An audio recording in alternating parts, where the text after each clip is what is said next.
makes a good student-teacher relation? You have such a good students and you have such a wonderful relation. I think this student-teacher relationship is always two-way. Like मेरे mind में तो ये ऐसा नहीं होता कभी भी कि एक one-way हो. Because at the end of the day, if the teacher itself is doing all the work and is doing all the cooperation and the students is not doing any cooperation from their side, that won't work out. So it's very important that you develop that trust, that bond, that understanding between the teacher and the student himself. Now, what I think the responsibility of the teacher is that they should be compromising, they should be cooperative as much as possible.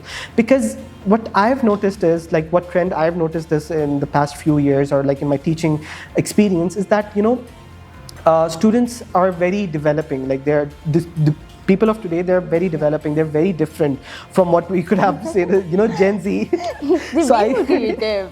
Exactly, they're more creative, but sometimes they're too creative for your mind to handle. Like what's going on? What are you guys coming up with? So I feel like, the teacher should be at an emotional maturity level of the student itself. And they should come down to the level of the student and try to understand them in their way, how they are processing with things. And once they do that, the student starts developing that trust with that teacher. The student starts valuing that teacher.